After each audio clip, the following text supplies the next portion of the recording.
솔직한 고백입니다. 사랑의 화신이라고 불렸던 에베소 교회의 목회자 요한 사도처럼 멋지게 설교할 때마다 하나님의 사랑을 설교하고 싶었습니다. 정말로 매주일 어깨를 축 늘어뜨린 채 세상에서 고군분투하며 싸우다가 폐잔병처럼 되어서 교회에 오는 우리 성도님들, 그분들을 위해서, 그리고 마음에 상처를 부둥켜 안고 이 상처를 어떻게 풀어내야 되나 어쩌야 할 바 몰라서 고통스러워하는 그런 분들을 위해서, 위로가 필요한 분들, 정말로 어느 누구에게도 세상에서 위로받지 못하고 어느 곳에 가도 위로받지 못하는 그런 성도님들에게 주일날 교회 오시면 영적인 묘약을 싹 발라주고 붕대를 감고 등을 토닥거려주면서 치유할 수 있는 그런 메시지, 그런 복음 전하고 싶었어요. 그래서 구약성경 가운데 하나님의 사랑이 가장 잘 드러난 선지서 호세아를 선택했습니다. 작년 12월 22일 날 첫 번째 설교를 하고 지금 5월 마지막 날이 되었으니까 근 6개월 동안 호세아서를 설교해 왔죠. 그런데 요즘 들어서 매 주일이 다가오면은 두려운 거예요. 두려워요, 마음이. 토요일이 되면은 숨이 여기까지 설교 준비하면서 턱턱 차오르는 것을 느끼면서 너무나 답답한 거예요. 최근 몇 주 동안 여러분도 아시겠지만 계속되는 호세아서 말씀을 이렇게 보면은 하나님께서 계속해서 죄를 지적하시고 죄를 책망하시고 너희가 회개하지 않으면 심판이 따라올 것이다 라는 말씀을 주시는 것을 봅니다. 그것도 죄들을 지적하시면서 감추어진 죄, 드러난 죄, 내면의 죄, 표면적인 죄, 개인적인 죄, 공동체의 죄, 종교 지도자들에 대해 정치인들의 죄, 나라와 민족의 죄, 가릴 것 없이 죄라는 죄는 모두 다 지적하시고 심판을 선포하시는 하나님을 보니까 신랄하게 지적하잖아요. 그것도 참 마음이 무척 어렵더라고요. 그래서 어제는 말씀 준비를 하면서 게르사 하나님께 따져 물었습니다. 하나님은 사랑이라고 하셨죠. 그런데 왜 이렇게 말씀에서 자꾸 죄를 지적하시고 한도 없이 끝도 없이 죄만 책망하시는 모습을 보여주십니까? 질문을 던졌어요. 그리고 그냥 그 죄를 좀 지나치시거나 내버려 둘 수는 없으십니까? 라는 생각이 들었습니다. 잠시 멈춰 기도할 때 하나님께서 두 가지를 떠오르게 하셨어요. 하나는 예레미야 3장 31장 20절 말씀, 얼마 전에 책을 읽다가 밑줄을 팍팍 긁어놓은 말씀이에요. 에브라임은 나의 사랑하는 아들, 나의 기뻐하는 자식이 아니냐. 내가 그를 책망하여 말할 때마다 깊이 생각하노라. 그러므로 그를 위하여 내 창자가 들끓으니 내가 반드시 그를 불쌍히 여기리라. 여호와의 말씀이니라.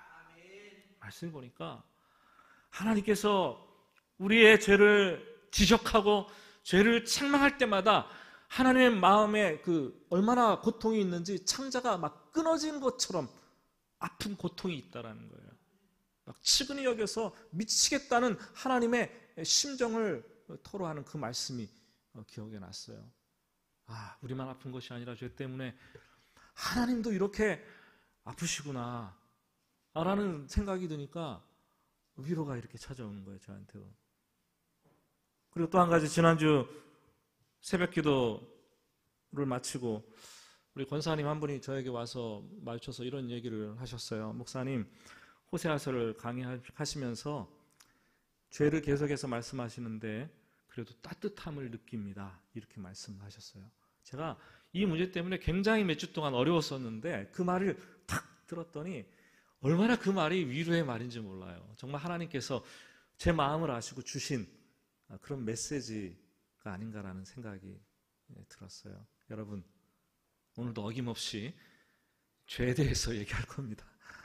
어김없이 신랄하게, 어김없이 다 밑바닥까지 얘기를 할 겁니다. 많이 아플 겁니다. 그런데 우리 죄를 들추어내시는 그 하나님 아버지의 마음은 얼마나 더 아프시겠습니까?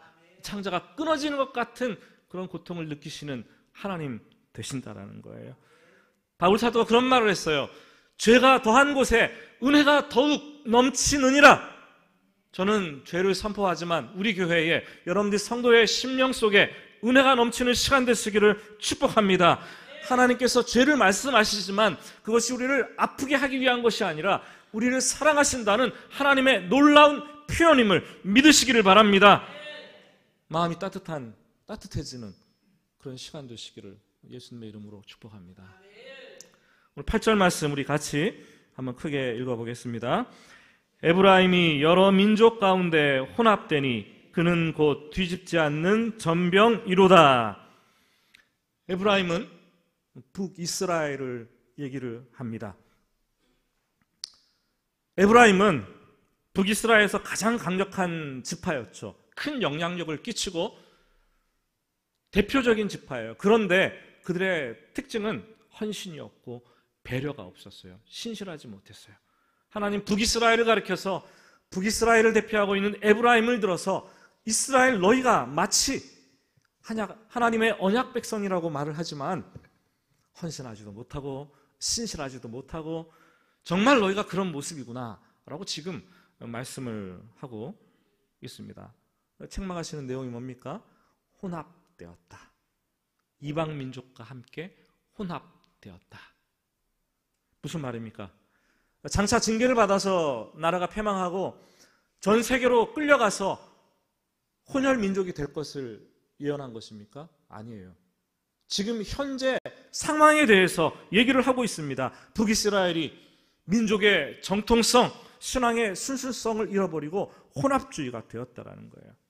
호세아 시대부터 망할 때까지 30년 동안 정치인들은 그 왕이 6명이나 바뀌도록 정변을 일으키고 살해하고 끼리끼리 정치인들이 묶여서 왕이 쟁탈전을 벌이고 정말 피바람이 불었던 시기였습니다. 그래서 자신들의 목표를 이루기 위해서 힘을 얻어야 되잖아요.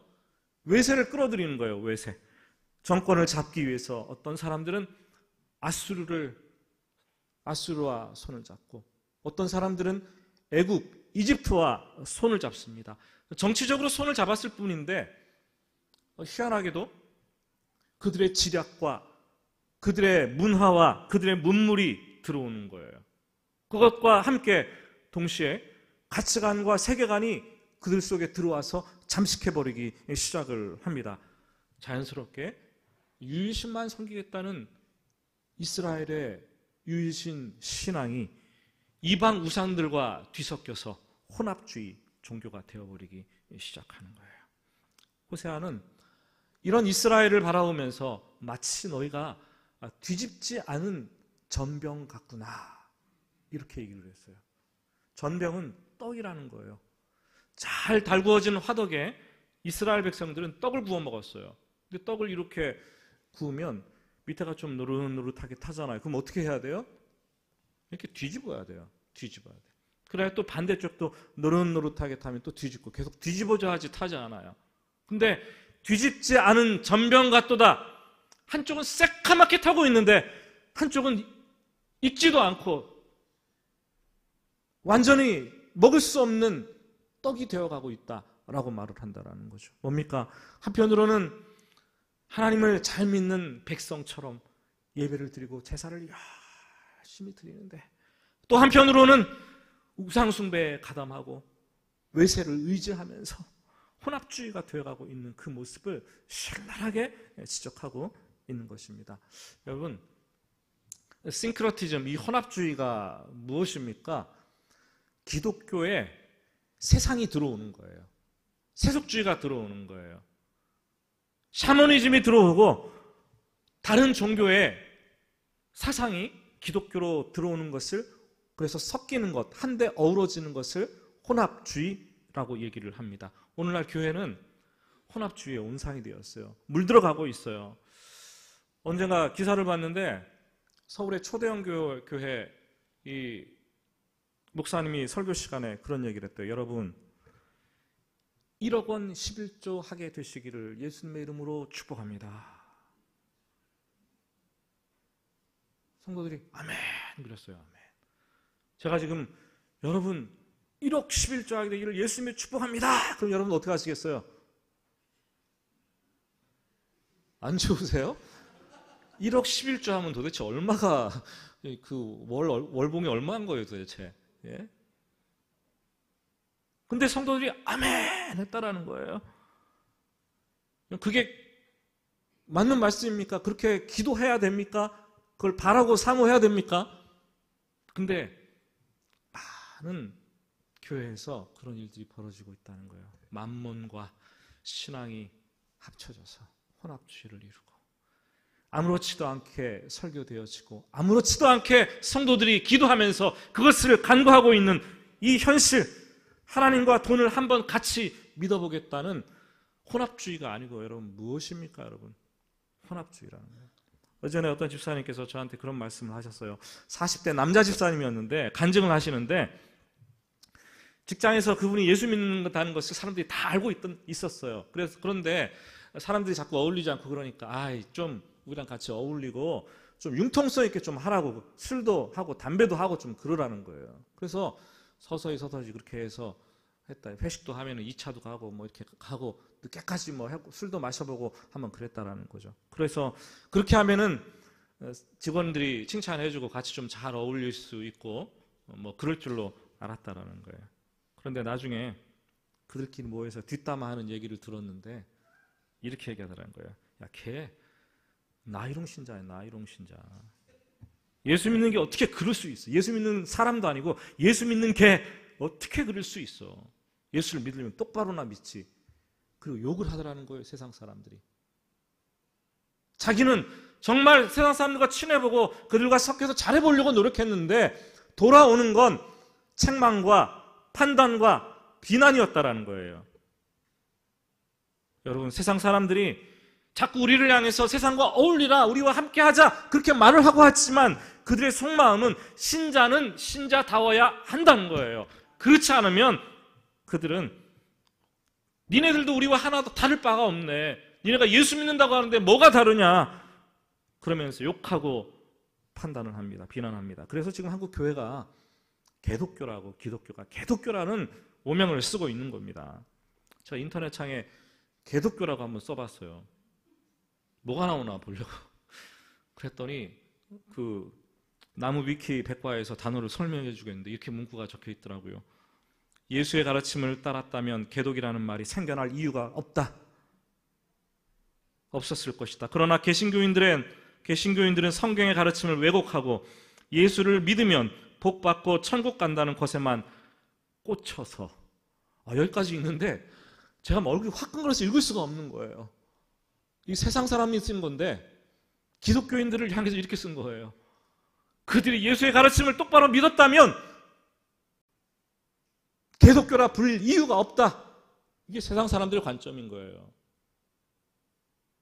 예수 믿고 복 받는다는 데만 꽂혀가지고 이런 표현을 쓰는데 마음이 막 무너져 내리면서 얼굴이 화끈화끈거리는데 너무나 견디기 힘든 거예요. 사랑하는 여러분, 하나님은 우리의 신앙이, 우리 교회가 세상과 혼합되기를 원치 않습니다. 순결하기를 원하십니다. 순결한 신앙인, 순결한 교회가 되시기를 축복합니다. 지금 우리나라에서는 뭐 희귀하게 개독교라는 말이 전 세계에서 우리나라만 유행을 하지만 지금 전 세계적으로 유행하면서 기독교계를 어지럽히는 단어가 있어요. 여러분 그 말이 무엇인지 아십니까? 그 말이 크리슬람이라는 단어예요. 크리슬람. 무슨 뜻입니까? 기독교와 이슬람을 혼합해서 받아들이자라는 거예요. 이 합성어로 종교 혼합주의라는 이 신조어 크리슬람이라는 단어가 자연 발생적으로 생겨났다라는 거죠. 이 크리슬람 운동의 대표적인 보이지 않는 큰 손이 로마 카톨릭의 교황이고 개신교에서는 WCC 세계 교회 연합 운동을 하고 있는 WCC가 그 뒷배우가 된다라는 거죠. 이 크리슬람이라는 단어가 1980년대에 나이지리아에서 발생을 했어요. 나이지리아가 뭐 이슬람도 있고 기독교도 있는데 그 세력이 팽팽하게 충돌되는 곳들이 많아요. 그래서 충돌하고 이렇게 다투다 보니까 너무 힘드는데 누군지 이름은 모르겠습니다. 산에 가서 이 문제를 놓고 기도하다가 이슬람과 기독교에 평화를 구하라 라는 천사의 음성을 들었다라는 거예요. 뭔 천사, 그런 천사가 다 있어. 그 음성을 듣고 내려와가지고 기독교와 이슬람의 화합을 실천하려는 노력을 했다라는 거죠. 그게 크리슬람 운동이 되었는데 지금 전 세계적으로 확산되었고 지금 미국 땅에서는 이 크리슬람 교회들이 자꾸만 등장하고 있습니다. 같은 장소에 모여서 그래 성경 한번 읽자, 코란 한번 읽자. 그리고 우리가 서로 귀에 거슬리는 단어 이런 용어들은 쓰지 말고 그냥 평화를 얘기하고 함께 예배드리면서 그렇게 사이좋게 지내자. 크리슬람 교회. 하나님은 우리 신앙이 혼합되는 것을, 신앙의 혼합주의를 지극히 싫어하십니다. 하나님은 교회가 혼합주의로 흘러가는 것을 가정스럽게 여기시는 거예요. 우리가 긴장하고 이것을 위해서 기도해야 됩니다. 9절 말씀을 보시면 이렇게 얘기를 하고 있습니다. 그들이 백발이 무성할지라도 알지 못하는도다. 백발이 갑자기 뜬금없이 백발 이야기는 왜 나온가요? 지극히 나이 드신 어르신들을 보면은 인생의 경험 굉장히 풍부하십니다. 그리고 삶에 대한 얘기가 탁월하잖아요. 이해가. 삶을 바라보는 관점, 이해 굉장히 폭이 넓어요. 그래서 성경을 읽어보면 성경 잠언도 백발은 영화의 면류관이요 늙은 자의 아름다움이니라 이렇게 얘기를 하고 있어요. 여러분 염색하지 마세요. 염색하지 않고 그냥 하얀 백발이도 아름다우신 거예요. 그 자체로 존경받을 만하고 그 자체로 영화의 면류관이 된다라고 성경을 하고 있어요. 그렇다고 제가 강제하는 건 아니고요. 성경 그렇게 표현하고 있다라는 거예요. 교회 안에서도 신앙의 잔뼈가 굵고 신앙의 연수가 오래되신 어르신들이 있습니다. 그렇잖아요. 어르신들이 있어요. 그런데 젊은이들뿐만 아니라 그 연세 드신 신앙의 잔뼈가 굵은 어르신들조차 지금 이렇게 교회가, 나라가, 세상이 타락하고 혼합주의의 양상을 보이고 있는데 그것을 깨달아 알지 못하는도다 이런 말을 하고 있는 거예요. 그들이라도 좀 깨달아 알아야 될 것이 아니느냐, 영적으로 깊은 잠을 자지 못하고 좀 알아채라 말을 하고 있는데 북이스라엘이 아무도 이런 깊은 잠에 빠져서 알아채지 못하니까 호세아가 탄식을 하고 있습니다. 신약성경 누가복음 2장 말씀을 보면은 그 말씀과 이상이 사라진 그 시대, 그리고 로마 식민 통치의 지배를 받으면서 한숨 쉬고 고통스러워하며 힘겨워한 그 시대, 메시아 간의 혼란으로 인해서 정말 힘겨워하는 그 시대에 성전에서 죽기 전에 꼭 주님을 만나보고 죽어야지 하고 기도하며 경건 생활을 했던 사람이 있어요. 시므온이라는 할아버지였어요. 시므온. 뿐만 아니라 84세면 얼마나 많습니까? 지금도 84세가 많은데 그 시대의 84세면요 죽음이 문 앞에 거의 가까우신 분 아닙니까? 84세에 바셀지파 바누엘의 딸 안나라는 할머니, 주야로 금식하면서 기도하면서 성전에서 하나님 나라를 구하고 있었대요. 그러다가 주님께서 성전에 오시자 주님을 만나서 안고 찬양하게 되었다라는 거죠. 백발이 무성하도록 온 시대가 어려워질 때, 교회가 혼란스러운 그 상황 속에서도 성전에서 주야로 금식하며 기도하며 하나님 나라를 사모하고 하나님의 위로를 구했던 그 어르신들. 오늘날 제국교회도 그런 분들이 필요한 것 같아요.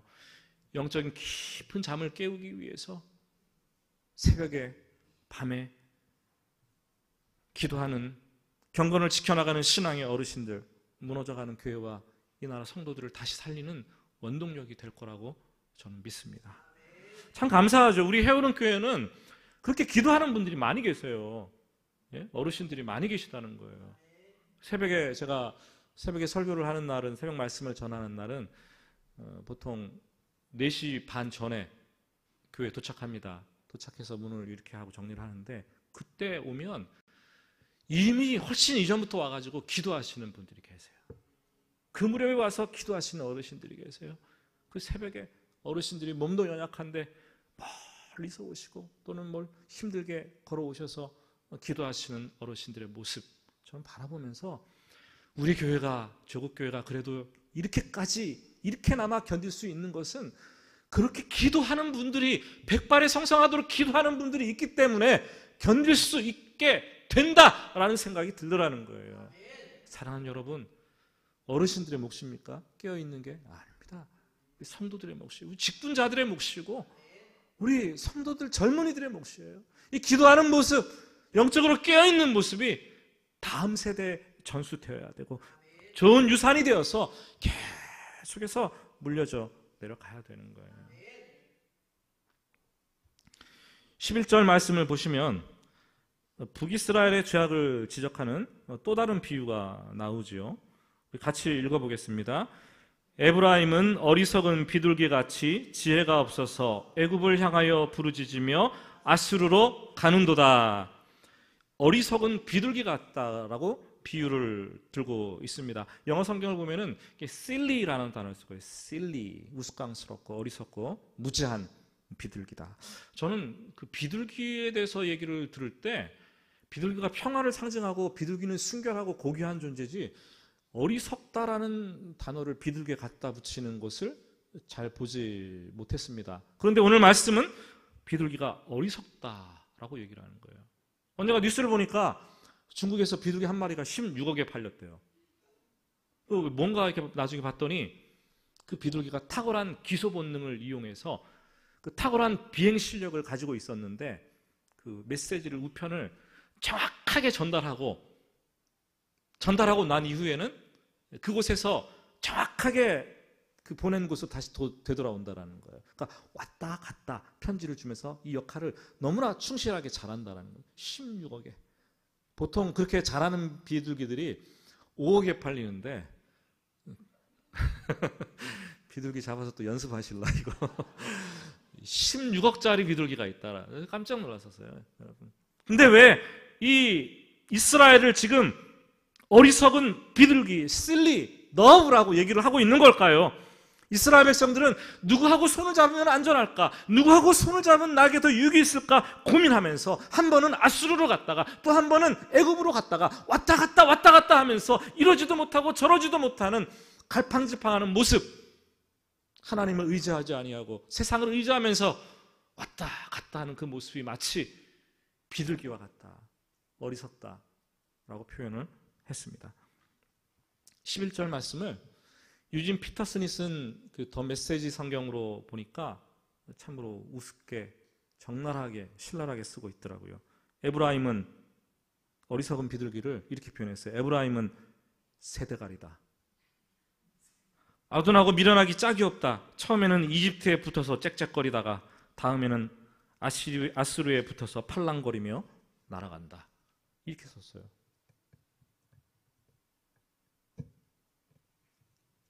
우리가 새대가리는 되지 말아야 되는데 참 너무나 적나라한 표현이잖아요. 어제 뉴스를 보니까 또 우리나라에 어려운 상황이 또 생겼어요. 미국이 우리나라 성주에 배치된 그 고고도 미사일 방어 장치인 사드 장비를 업그레이드 시킨다고 준비를 하고 있다는 거예요. 그게 발표가 나니까 중국이 자국 안보를 위협한다고 발끈하고 나섰습니다. 그래서 우리나라는 그 사이에 끼어서 마치 샌드위치처럼 오도 가도 못하는 그 상황이 되어버렸어요. 이쪽 눈치 보자니 그렇고 저쪽 눈치 보자니 그렇고. 여러분, 이게 우리나라가 이런 상황을 겪은 지가 한두 번입니까? 열강의 틈바구니에 끼어서 살아남으려고 하다 보니까 친중이었다가 친미였다가 때로는 옛날엔 친일이었다가, 그렇지만 열강들이 우리를 도와줍니까, 여러분? 도와주는 척하다가 기회가 될 때마다 우리를 호시탐탐 삼키려고 노리고 있는 것이 열강 아닙니까, 여러분? 지혜가 필요합니다. 이스라엘은 이런 상황 속에서 어떻게 했습니까? 하나님께 부르짖지 않은 게 아니에요. 하나님을 향해서 부르짖었어요. 기도했습니다. 그런데 뭐가 문제입니까? 14절 말씀입니다. 14절 말씀 같이 읽어보겠습니다. 성심으로 나를 부르지 아니하였으며 오직 침상에서 슬피 부르짖으며 곡식과 포도주로 말미암아 모이며 나를 거역하는도다.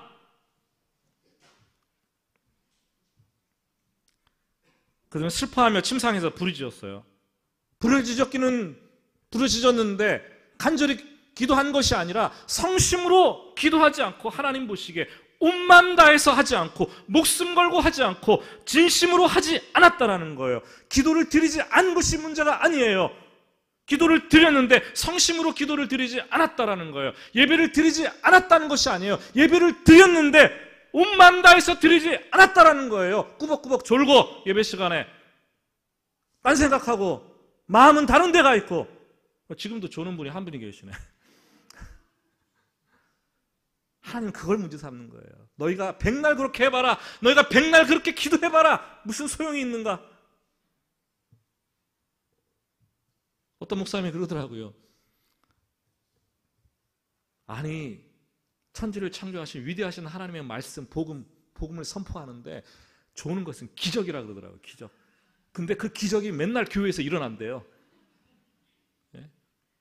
기적을 일으키지 마시기 바랍니다. 여러분, 신앙은 익숙함이 적이에요.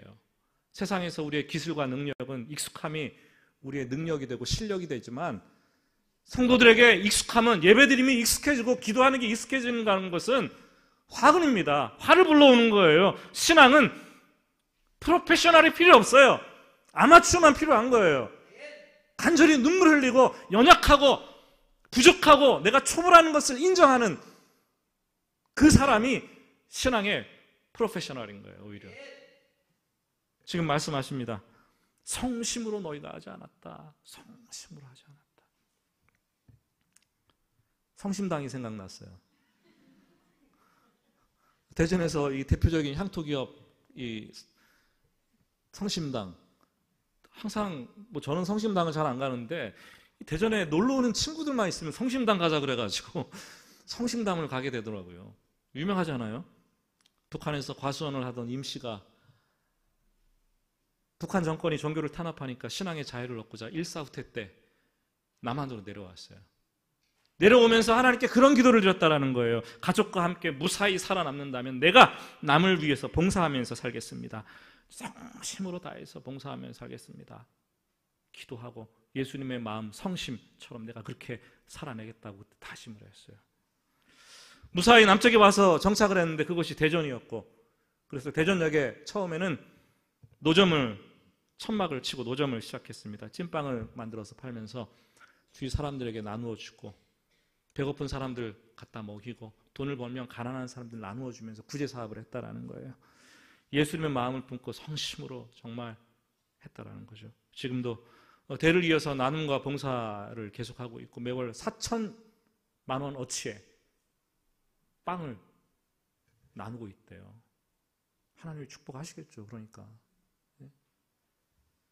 여러 가지 사랑을 나누고 실천하고 있는 이 나눔과 봉사가 선한 것이고 대를 이어서 선한 것이고 평신도에게 자기에게 주어진 사도직이라는 것을 깨닫고 그렇게 한다라는 거죠. 성심으로 그들은 하고 있어요. 성심. 성심병원도 있는데 성심병원의 유래도 좀 찾아봐야겠어요. 왜 성심이라 그랬는가? 사랑하는 여러분, 신앙생활을 하되 성심으로 하시기 바랍니다. 하나님께만 성심으로 하지 말고 정말 사람에게도 무슨 일을 하든지 하나님께 하듯이 주께 하듯 성심으로 하시기를 바랍니다. 교회 일을 해도, 교회 직분을 맡아도, 세상 어떤 일을 해도, 내 일이 아닌 남의 일을 해도, 아주 작고 작은 그 일을 해도 건성건성으로 조금 하다가 안 하면 그냥 안 되면 때려치우고, 하다가 귀찮으면 그냥 팽개치고 이렇게 하지 말고 성심으로 온 마음으로 전심으로 하시기 바랍니다. 예배를 드려도 목숨 걸고 예배 드리기 바랍니다.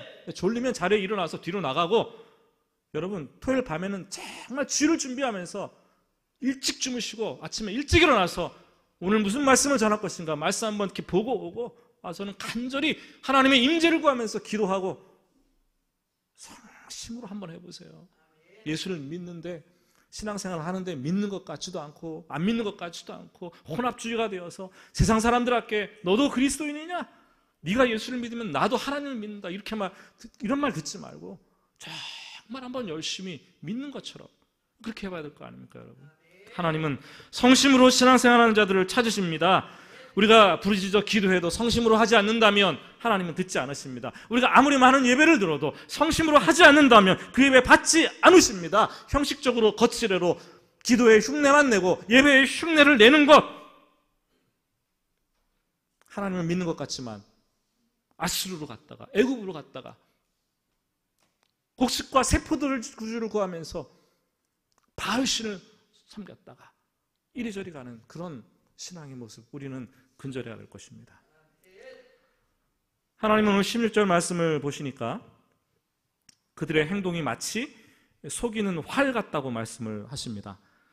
그들은 돌아오나 높으신 자에게로 돌아오지 아니하니 속이는 활 같도다. 관역을 향해서 화살을 탁 쐈는데 쏘아놓은 화살이 관역을 향해서 막 잘 날아가는 것 같아요. 그러다가 나중에 보니까 관역을 활이 빗겨갑니다. 계속 빗나가는 거예요. 이스라엘이 그렇다라는 거예요. 위기의 순간에 하나님께 부르짖으며 하나님을 향해 돌이키고 회개하고 돌아오는 것 같은데, 돌아올 것 같은데 보니까 하나님께로 관역을 향해서 간 것이 아니라 간 것 같은데 가다가 바알에게로 가는 거예요.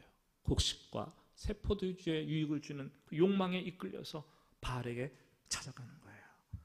여러분, 신앙생활을 하면서 가장 큰 두려움은 내 자신을 속이는 데 있는 것 같아요. 아니, 나 자신이 스스로 속는지도 모르겠어요. 내가 예배를 잘 드리고 있으니까 됐다. 내가 교회 직분을 가지고 있으니까 됐다. 내가 기도 생활하는 자리에 있으니까 됐다. 그런데 하나님은 전심으로 하지 않는다면, 기도를 드린다 할지라도 나 자신을 속이는 것이고, 전심으로 하지 않는다면 예배를 드려도 나 자신을 속이는 것이고, 굳이 하면서도 네 자신의 위선적인 마음을 속이는 것이다. 주님 말씀하십니다. 그렇다면 16절 마지막은 너희는 조롱거리가 될 것이다. 이미 기독교가 조롱거리가 되고 있어요. 개독교라고. 너 자신의 인생도 조롱거리가 될 것이다. 교회 안에서도 조롱을 자랑해야 될 것이고 세상에서도 조롱을 당하게 될 것이다. 이런 말씀을 하고 있습니다. 여러분, 또 오늘도 목소리 높여서 죄를 지적했네요. 그러나 우리가 생각해 봐야 될 것 같아요. 오늘 말씀을 전하면서 또 들으면서 저와 여러분 마음속에 하나라도 걸림돌이 있다면 다시 한번 생각해 봐야 돼요. 하나님께서 돌이키고 돌아오라고 하시는 말씀이 아닌가. 더 이상 지속했다가는 우리는 조롱거리가 될 거예요. 솔직하게 고백하고 전심으로 하나님을 섬깁시다. 호세아서 7장을 보니까 회개하지 않는 이스라엘, 죄를 지적하면서 달궈진 화덕이요, 뒤집지 않는 전병이요, 어리석은 비둘기요, 속이는 활이라고 자꾸 비유를 써서 표현하시는데 그것은 깨닫지 않기 때문이에요. 그러니까 제발 깨닫고 돌아오라는 주님의 안타까운 마음이 들어있습니다. 얼마나 주님 마음, 창자가 끊어지듯 아프시겠습니까? 우리도 마음이 아파야 돼요. 그러나 주님께서 우리를 사랑하신다는 그 마음을 깨닫고 오늘도 주님께 온전히 돌이키게 되기를 예수님의 이름으로 축복합니다.